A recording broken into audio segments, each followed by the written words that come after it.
You're down in your garage one day working on your motorcycle when all of a sudden you hear a big boom from the bathroom upstairs. You rush upstairs to see that your 6-year-old son had just slipped in the tub. He's holding his side, his hip kind of hurts. You don't really think much of it, but after a couple of days, the pain isn't going away. And that's when this story starts. This is Hope Stories.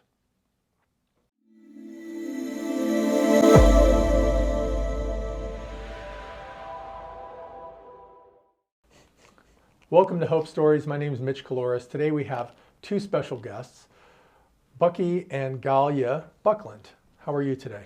Doing well. Welcome Really to good. Hope Stories. Thank you. So your son, Hayden, was about 5 years old. You noticed he was having some pain on his hip, right? Tell me a little bit about how this whole thing started. It was pretty unique. I was in the garage working on my motorcycle. Galia was with me, and sent the kids up. It was a school night, I believe, and sent the kids up to take showers. And the shower where Hayden was taking, the bathroom where Hayden was taking a shower is right above the garage. Mm-hmm. So you can hear the water running. All of a sudden, you just hear this smack. It's like, oh, that didn't sound good.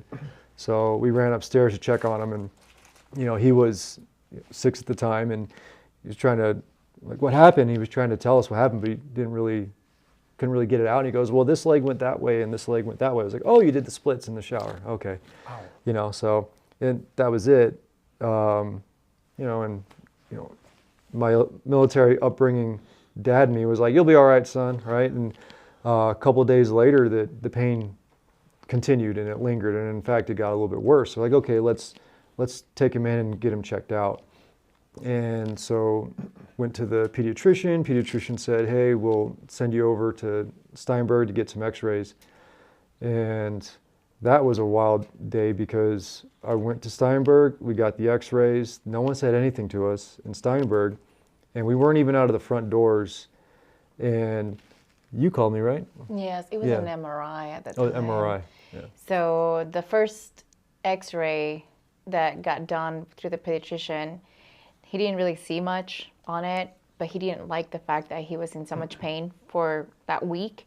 And that's when he got sent to the MRI. Yeah.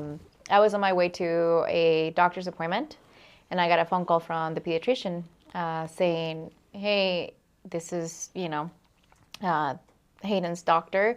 I just wanted to see if you guys can come in, and I need to talk to you guys anytime today. Just please come as soon as possible.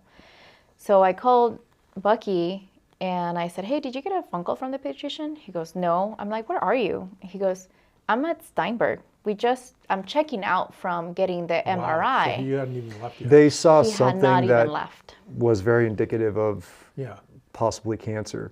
When I saw the picture at a later time, the right leg looked completely normal, like you would expect to see on a scan, but the left leg, it looked like it was radiated. It was just, you couldn't even see the bone. It was so bright. It was It looks like somebody puts a flashlight on it, and So then just. they obviously saw that there, contacted the pediatrician and said, right now. And it was that fast. And I went from, after she called me, then I loaded him up, went to the pediatrician, and it was hey, I got bad news. Need to go to UMC right now. So this was in October 2022. So that was, Hayden was about 5? He was 6, so we got the call Was he 5? May. No, 6. I can't remember. He's young. It was in 2023, so we got the call May 18th. That's the day that we got told that Hayden had cancer. I see. We went to UMC, which is what our pediatrician told us to do right away to get the process started. We ended up going to UMC that day, and they referred us to Cure for the Kids at that point. From there, that was May 18th. His first chemo started June 23rd, if I'm not mistaken. We had the date. It was like literally a month later. Inside of that time frame, he got the biopsy done, and in that time frame, we met his oncology doctor, Dr. Wasim, And just by the looks of what was going on in his leg, he gave us an idea of what kind of cancer it was going to be. At the time that we were told that it could be osteosarcoma, which is a bone cancer. And he was guiding us at the time of his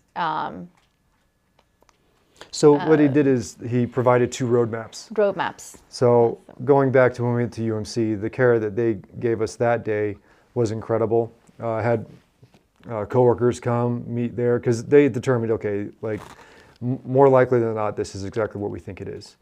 And we had never heard of Cure for the Kids. We never even, you always hear about it happens to somebody else. All of a sudden it's like, oh my God, this is happening to our family.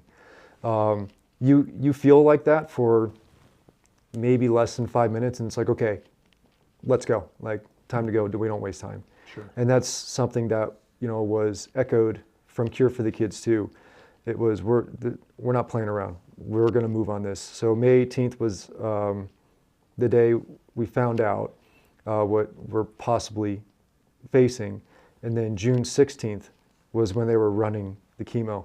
And in between that time, we came to Cure for the Kids. Dr. Wasim said it's either osteosarcoma or Ewing sarcoma. Here's the roadmap for both. We know it's going to be one or the other. And while they sent off, so we had to do the biopsy, and that got sent off to University of Michigan. While that was at the University of Michigan and they were doing their study on it to determine what it is, they already inserted a port. So I actually believe it was the day of or the day after we got the results back.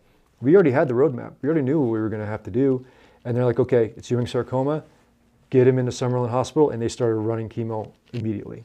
And that was incredible. The professionalism, the planning, the we don't wait mindset, act on it. And ultimately, from what we found out at a later date, because of those actions, because we didn't hesitate after his fall, we waited a couple of days like any other parent, but you didn't wait.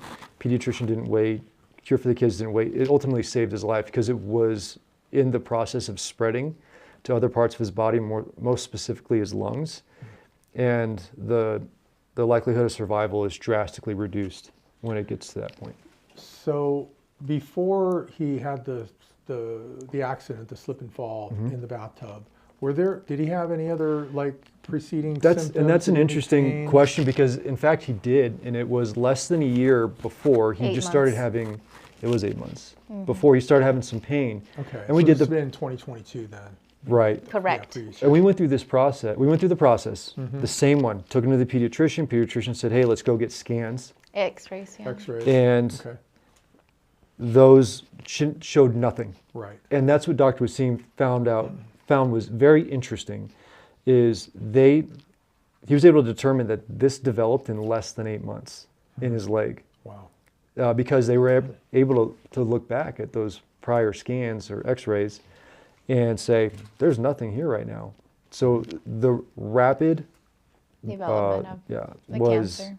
Really scary. And so that's one of the things that we definitely tell people. It's like, everyone has their aches and pains, especially kids growing up. They run into things, they fall.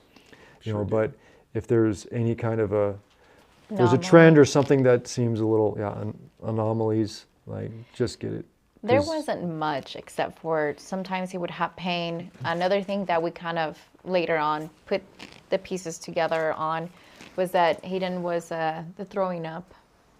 It was a little bit more constant. No, he would just, we were thinking that he was just overeating from the growing because it wasn't every week. It was maybe 2 or 3 times, maybe a month, but it was very sporadic to where it wasn't noticeable. You will be like, okay, Hayden, slow down on your sandwiches. You got the 3rd one going, okay? Let's just do 2. And he wasn't complaining. He would have some bloody noses from here and there, but due to the dry weather here, in Vegas, he gets them quite often. We checked everything out, and as it came in, nothing was appearing. The last thing we ever would have thought was he's showing signs of cancer. Sure. Of course. Until it was the fall, and then it was like, well, he's having pain because he fell, and then it's like, no, it was probably because his leg was weak and then he fell, so there's always questions that are going to go unanswered when it comes to these things. They still don't even know, because my biggest question, our question is how, like why? Right. What did we do wrong? Like, how did this happen? And How did we miss it? everyone from the top down on the flagpole over at Cure for the Kids is like, there isn't an answer. Yeah.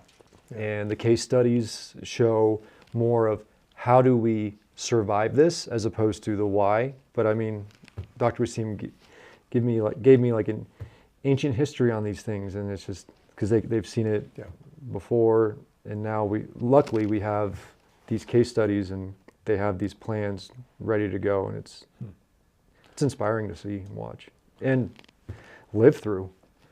Absolutely. So the why is always one of the first questions that comes into parents' minds. They hear this news, they're trying to process what's happening. What was going through both of your minds as you got the diagnosis and, of course, then started the treatment? To be honest, the first things that go through a parent's mind at that point, I remember when he called me and he said, Hayden has cancer. I just was thinking of, okay, how long do we have with him? You don't know.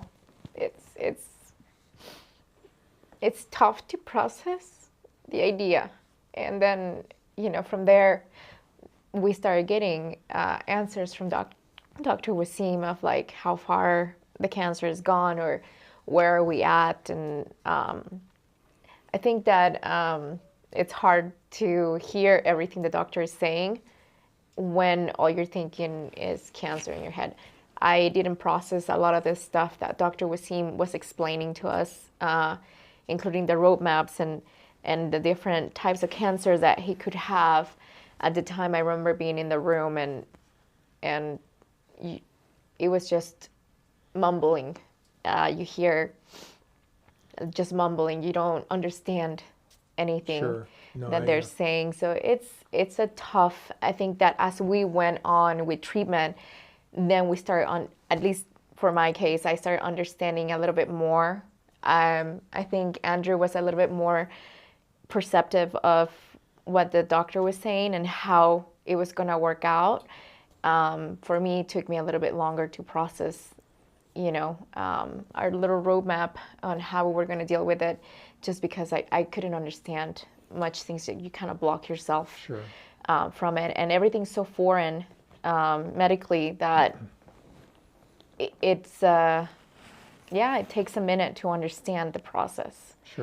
So there's a lot of translation that takes place over time. You start to learn a lot of the jargon, a lot of the words and medicines, and it doesn't. She's right. Like when it first hit us, you're like, okay, maybe this is a fluke, or maybe this is a bad scan, or your brain will tell you maybe it's not.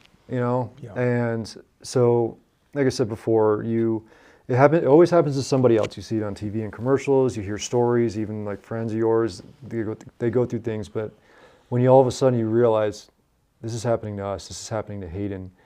For me, my military mindset kicked in. It's like, okay, we need a battle plan. We know what the enemy is.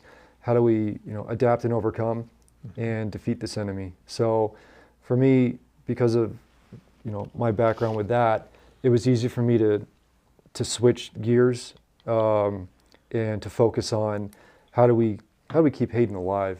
How does he survive this?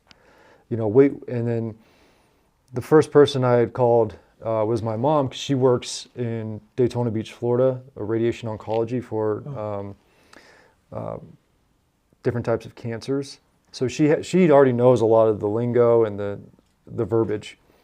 And one of the first things she told me was, be prepared for a life change in the very short coming days, weeks, and months. Your lives are going to change. And, use your friends, use your family. You have a lot of resources. And that's the great thing about Cure for the Kids is the amount of resources they have. They just took us under their wing as, we became a part of their family. And they were so proactive about everything. resources, even simple things like, you look at the rooms that are there, it's all child friendly. We were at UMC, it was a little child friendly, but when you go there, like everything is colorful. It keeps their minds away from it. Yep. And when he was so young at the time, he couldn't really understand what cancer was. So in the beginning stages when he was, going and getting blood work done and everything else, the way we could explain it to him was, there's a gremlin in your leg, and these doctors are here to get the gremlin out, to kill the gremlin. Mm-hmm. And that translated really well for him. He understood exactly what it was. So now for me, I had a tangible enemy. It's the gremlin, right? And so Sure. so did he. And that was an interesting thing. It wasn't planned. It just happened. And, it was easier for him to understand. And then in October, only a short few months later, and part of Dr. Wasim's battle plan strategy was, you're going to UCLA and we're going to remove it. And the reason why there was that time difference is they wanted the chemo to be able to start to kill the cancer cells. And what that does, exactly, it shrinks it down and consolidates it. And it also, with those images, it made it more clear for them to see where the target area is. And so when we went out to UCLA, those scans gave Dr. Bernthal, one of the most incredible people and doctors you'll ever meet. I still remember when he called me, I was at work, and he went through all the different options of what we could do. And there were 3 different options. And as a parent, when we had to make that decision and go, we're either going to have to remove your leg, we're either going to have to go in and remove half of your femur, or there was some other, like newer, trial. Yeah, like newer, but not really proven tactics and techniques. So for me, I went with what is the most optimal, what's going to be possibly the most effective. And That's what we went that was for. it. And again, that's something that can be really difficult for a parent to understand is, I'm telling a doctor to go in and remove half of your femur. That is such a hard call to make, but Yeah. when they use the term bone salvage, that does translate into, this is how he survives this. This is how he keeps his leg. This is the most optimal procedure that we can do.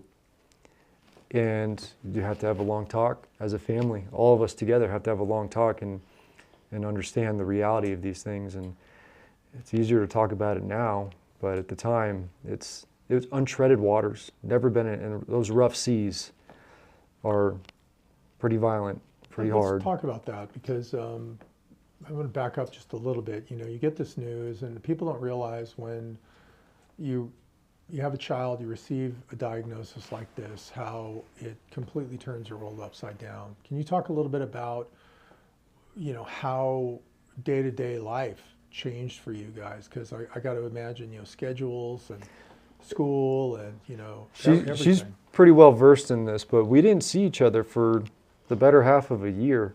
Like, even our youngest daughter, Sophia. She was barely 1 Like year old at the time.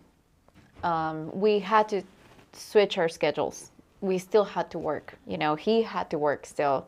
The insurance that Hayden for life-saving, it's because of his work. Mm-hmm. So he can't really stop working. We both need to provide for our children, because we don't only have Hayden. There's also our 2 other daughters, Harley and Sophia. So we did some adjustments, switching our schedules the opposite. That way we could still be with our kids, and then the other person could still be with Hayden. So that's one of the adjustments that we did. So we sacrificed seeing each other for our family. We also had a huge army of people behind us. I don't think that we would have made it through as, the way we have now if those people weren't there for us, our family, our friends. we were all a community to where if we needed someone to help us out with the children or school, or they were there. His family flew out here. Mom stayed with us. His mom stayed with us when Hayden had the surgery to care for Harley while we were out in UCLA. So we had a lot of help. I can talk about my work at the time. My bosses, they were very flexible, that if I needed to leave or if I couldn't make it into work, there was no repercussions. I could just do that, no problem. So our works were very, very flexible when it came for us to have time if we needed to be at the hospital, or we both were very lucky to have that flexibility. And it was a huge impact on the treatment and the care for Hayden, for us to still be able to work, but at the same time have the time to move around. Yeah, it was like a tag team match, and the hospital was the arena, and that's how it would go a lot of times. High five, you're in. Okay, cool. And then That's a good you analogy. don't get to go home and just relax, because the girls got to go to school and be taken care of, and the house needs to be upkept. And it's funny when you first start to think, okay, what am I going to need when I go to the hospital? And you start with like a couple backpacks, and you start to look around, and it's like all these families have these wagons, and they have these things, and that's when you have what do you call the family in the hospital? Our like cancer family, or what do you call it? Their oncology family. Yeah, so they give you all these little helpful tips, and then the other families that we became really close friends with are like, more of this, less of that, less of this, more of that. And so we ended up getting our own wagon, and it was our downstairs at the house. When Hayden would come home, it generally wouldn't be for more than a couple days, because the immunity goes down to 0, and then that's when you have to go back in the hospital. So just because he was in the hospital doesn't mean he was always in treatment. It's because he had 0 immunity in his body. So for them, it's like, okay, they brought him back into the arena and say, okay, we have immediate contact if anything goes awry. So we spent a lot of time there, birthdays in the hospital, and but yeah, all the things that we brought, we actually had him staged at the house. So our whole downstairs was like 2 wagons, looked like a pit stop, and you have your race vehicles, but in this case it was wagons, and then you had all the materials and things that you needed, snacks and pillows and blankets and just whatever it is. The recharging stations for the Nintendos, and then that way when it's like, okay, here comes the fever, here comes the phone call, we already know, and we just load and go. And it was incredible to watch and to live what used to take us like 2 or 3 hours, because that's what they would tell you. Just give me like 2 or 3 hours, to where it's like we'd be leaving the house in less than 20 minutes. Like we were that set up. We would just let it, the moment we got home after being at the hospital, blankets, pillows will go in the wash and then back in the wagon. And that way, when it was time to go, it was just pack and go, and then unload and go to the hospital. I mean, we pretty much lived at the hospital. I think we joked about buying a little room at some point and be like, we live here at that point. But yeah, it's hard to, people don't realize when a child goes through chemotherapy, they have a very compromised immune system, right? And so you've got to be very, very, very careful with who comes in contact with them, cleanliness, masks, the whole bit. And, that can be challenging for a lot of people. It's very nerve-wracking, at some level, Right. I'm guessing. Tell me about, what we haven't talked about so far is Hayden.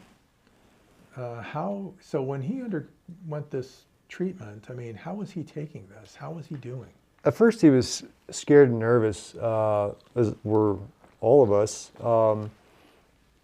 But he was really receptive to the distractions. When they give you a tablet, and then they don't tell you that we're going to give you an IV before he had the port put in, it was a straw, right? So they retool how they say things to the children, and it keeps them in a calmer state of mind.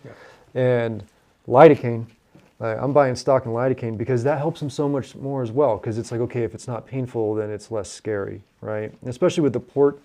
Once the port was put in, it was scary for him because there's this thing protruding underneath. And then when you first see the needle, I mean, it's right in front of his face. So it was really scary for him. But he got so comfortable to where he would actually partake in either putting it in or taking it out. It was so He's got a lot more courage than I do. He is the bravest child I've ever known, and super proud of his resolve to go through that. And it's really inspiring. And if a 6-year-old kid can survive this, like, and the challenges that came his way, because he was a very active boy, and so for him, when we were in the hospital, we would see a lot of the children, you know, they little lethargic, you know, it's hard for them to keep active. So for us, we thought we had to think of a way to keep him active and going. And it was in the form of Legos. And when he was too weak to get up, you know, move around, be active, he was constructing Legos. So even though his body wasn't up and moving around, his mind was. Right. And I mean, he did over 100 Legos in the hospital, upwards of 70,000. It's got to be closer to 80,000 now, constructed Legos. Wow. Our house, when we were done with the hospital, we didn't even realize it. It was made of Lego. Yes. We have a Lego museum in the house, and he's continuing to build them now. And that was, for him, it kept him alert, kept him, you know, going, and it kept the problem solving, right? So it was productive instead of him just, you know, sitting there and, you know, being sad or, you know, feeling sick. It's kept him more active. How did Hayden deal with this? I mean, yeah, he was playing with the Legos. He was building a lot of stuff to kind of keep his mind off things, keep his mind engaged, distracted at some level, I'm guessing. But how did he handle this? I mean, did he have good days and bad days? You know, how was he going through? Because I got to think that it's a roller coaster, right? I mean, there's got to be days where, wow, you're doing really good, and then other days, you know, not so much. Tell me about kind of how he handled that journey. Hayden is like Wolverine. That's what I call it. He heals extremely fast. It's impressive how he heals from just anything. So for the most part, Hayden, he's a very happy boy. I think the innocence of him not really understanding the process, all he wants to do is play, you know, and so that really kept him going. A lot of the things at the hospitals I'll play, like I want to go on my tricycle. And even though there was chemo being pushed through at times, which will knock down an adult, for Hayden, I mean, there was no stopping him, to be honest. I can't really tell you that he was in bed laying down most of the treatment, because he wasn't. He really wasn't. He would be like, Dad, I want to go on a tricycle. Come push me. We're like, okay. So here he was with his chemo going through, and the nurses chasing him like, hey, we got to put the chemo now. You know, we just got it up. Hayden's doing laps, just going around. We would put Sophia on the lily pads, and here comes Dad and me behind trying to make sure the cords are not tangling, and he's pushing the IVs and the chemo. Sophia's just, you know, going on for a ride with his brother is the one pulling the lily pad. So he just didn't really, he wasn't fully aware, understanding of like, hey, there's chemo being pushed through, right? This is what's combating that cancer. It's going to make you tired. He didn't know what that was. We were almost worried it wasn't working. Like it wasn't doing what it was supposed to be, because he was just so active. Very active. And then we started getting scans and results, and it was, no, this is working. He's just powering through it. And I mean, he, you know, put the NASCAR race on, and lap 1 starts, you know, and then by the time we get back into the room after he's doing laps around the top floor, NASCAR race has been done for an hour. He goes longer than race car drivers. He was just pushing it. Wow. It was incredible. So this was in 2023 then, Yeah. right? Late 2023. A lot of things changed after the surgery, though. Okay. So- tell us about that. So the surgery, they had to remove the top half of his left femur. And that was Dr. Bernthal and his team did that. Partial hip. And they were not sure how much bone they were going to have to take until they got in there. And that's nerve-wracking. Remember sitting in the waiting room for hours that day and just looking at the board and seeing his name in surgery. And then finally came out, Dr. Bernthal and his team, and he informed us that the surgery was not just successful, it was the best outcome that was Possible. achieved. It was achieved. And it was because his bone was so thick and strong that they didn't have to remove any more than what called for. And what was interesting to me too, learning, is that they didn't actually like just remove the bone. They had to get positive margins. So he's like, I never even saw the bone. That's how much of just tissue, soft tissue, they had to take it out as well. But he put in the internal prosthetic, and after that, that was what we thought was going to be, and we were told this is going to be a hefty recovery from that. So, our stay there, it was really difficult. He was in a lot of pain. When exactly was this? October 10th Of 2023. of 2023. Okay. And so he woke up forever changed that day. He didn't really understand what he was going into that day. But he was positive. Going there, getting there, he did everything that they asked and requested. But after that, we had to learn how to take care of Hayden. He can't get up and go to the bathroom on his own, right? He can't get up and take a shower on his own. Everything was in the bed. And so that was a learning curve for us. But again, it's the next battle, and how do we adapt and overcome and succeed here? And ultimately, Hayden did. But the restrictions were there. Now he's got this rather large scar on the side of his leg, and one of the promises I made to him was, sorry, when he's done with everything, he's not going to be the only one that has a scar like that. So I told him, any scars you get, I'm going to get two. I'm going to get it tattooed in the exact same spot. And so one of the first things he asked me after, he goes, all right, Dad, are you going to get your tattoo now? I was like, okay, hold on.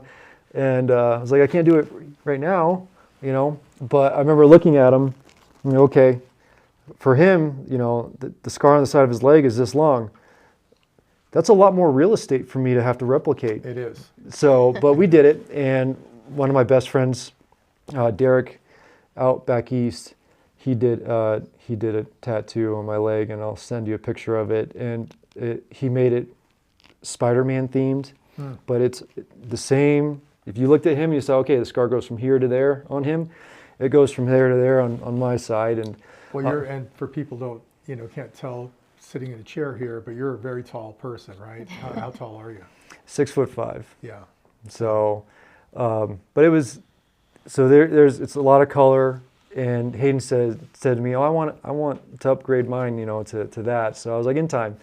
One of the most incredible things about the tattoo as well is he was actually able to replicate this an X-ray scan of Hayden's leg with the prosthetic in it. Oh, wow. So it looks like I actually have an X-ray scan of it. So it's a reminder to him, to me, of what that's about.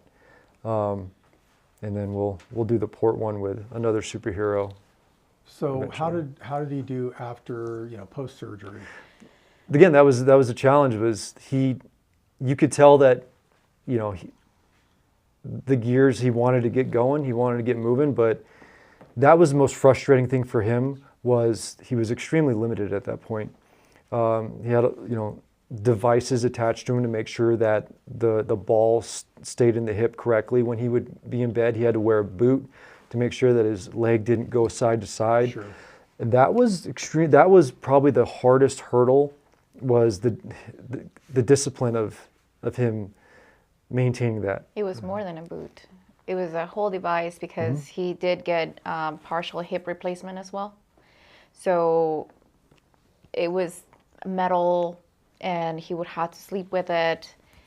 And for an active child like him, and the pain, physical therapy started not long after his surgery. That was challenging. It was hard to see him, in pain.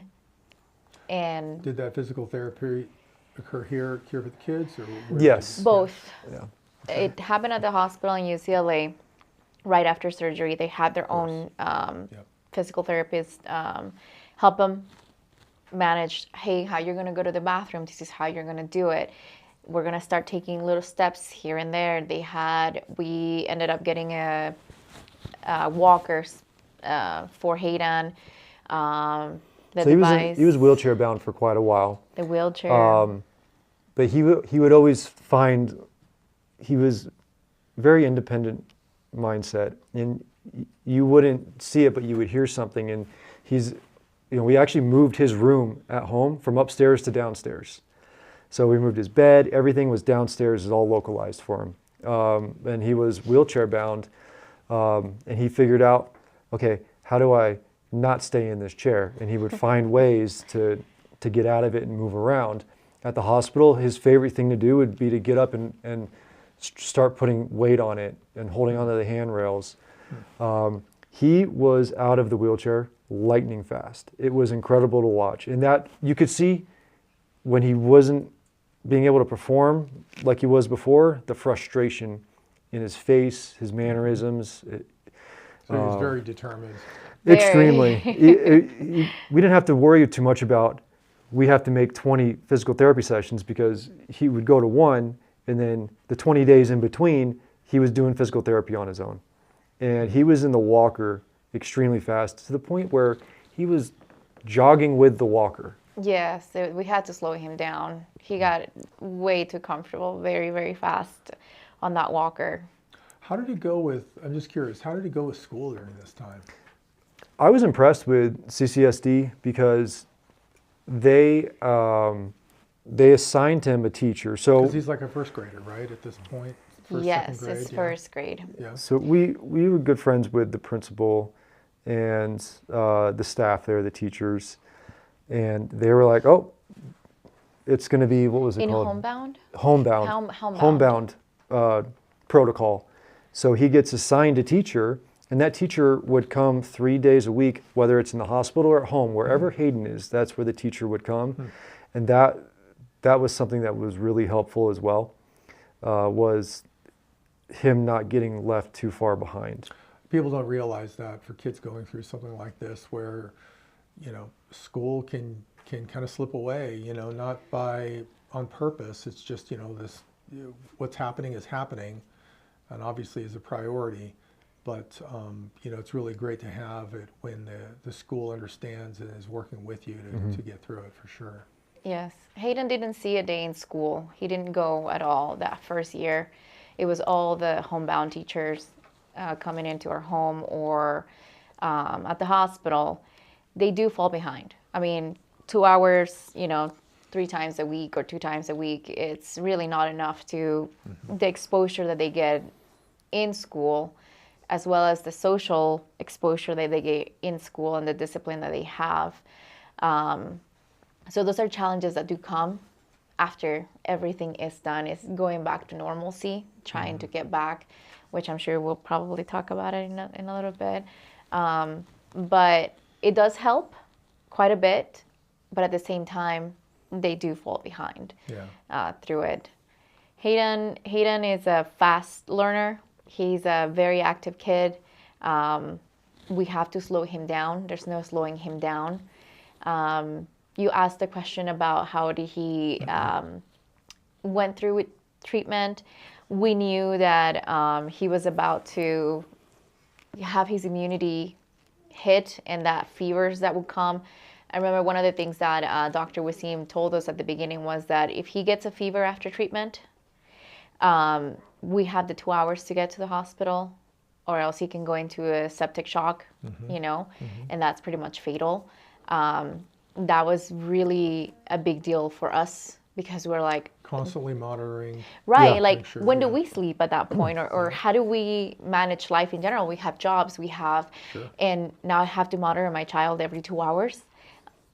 How do we do this? I got online and I was trying to find a device that I could attach to him that would give me his temperature 24/7, and that way we could. And I found one. I actually found one that they don't make anymore. Funny enough, I don't know why they don't make it.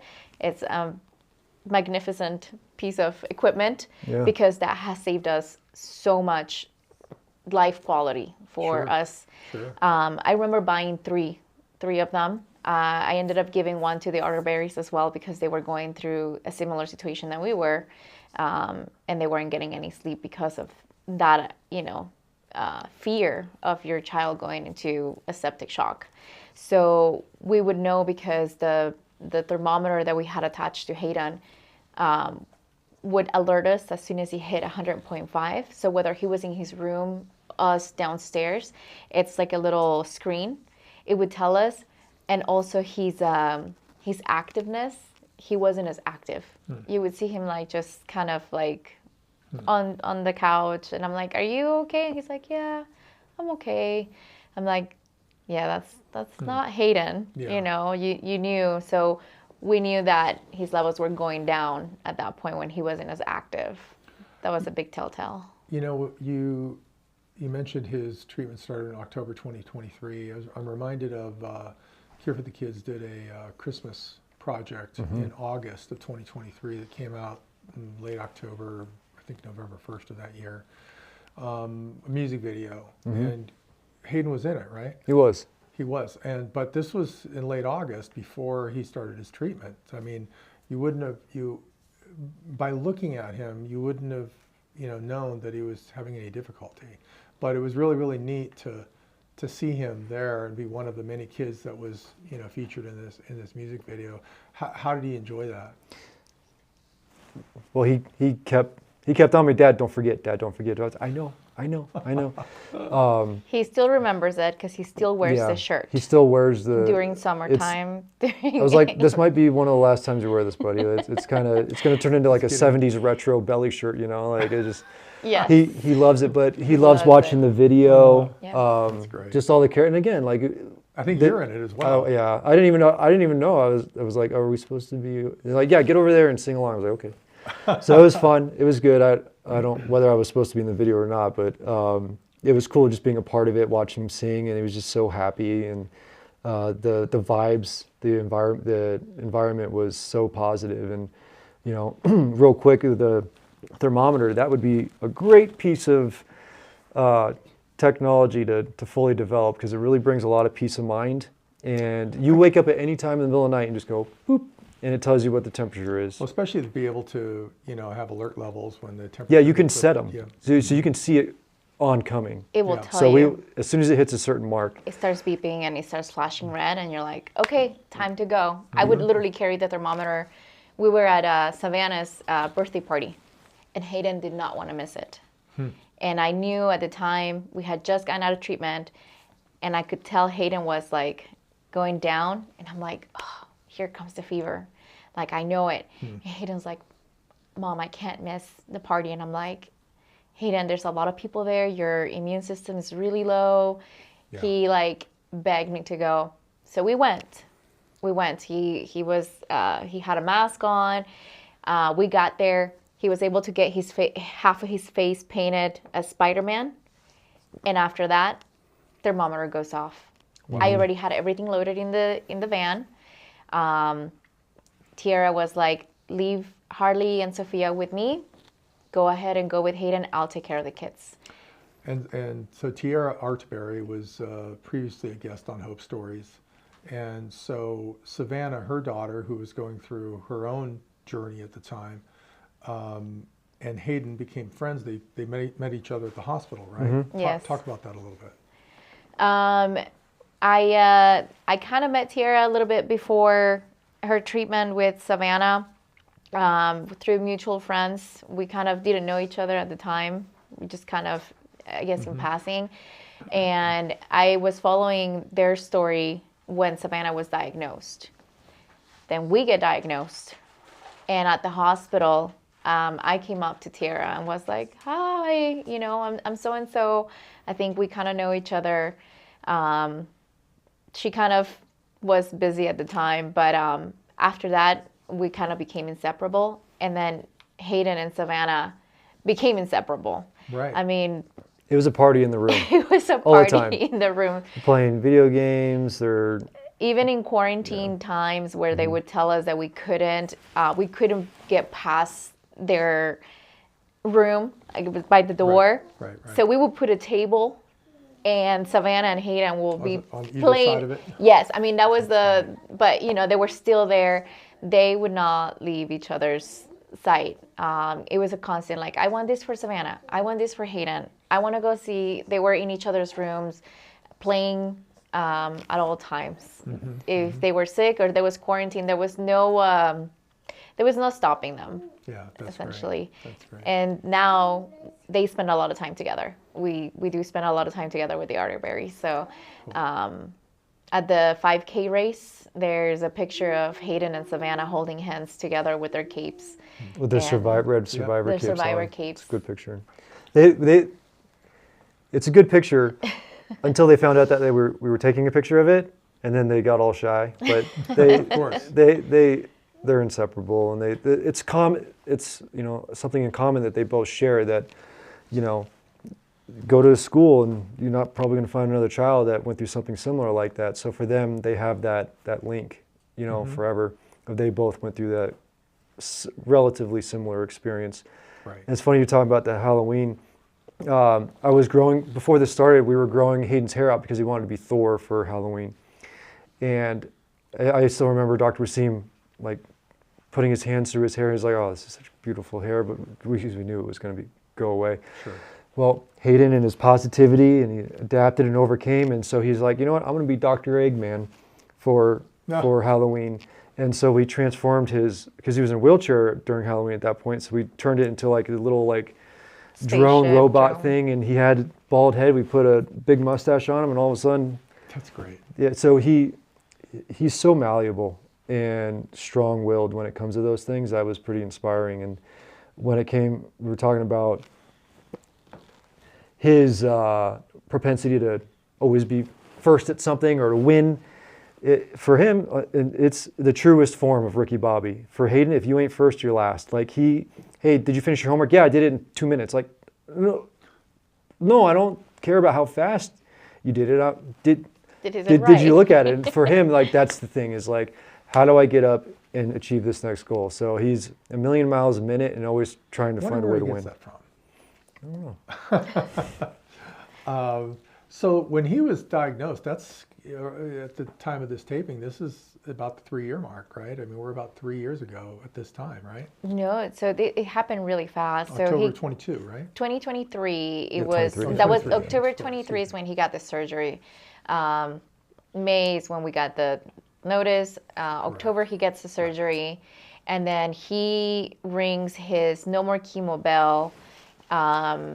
It was Mother's Day, the next day after Mother's Day, because the last treatment was on Mother's Day. It was May 12th of 2024.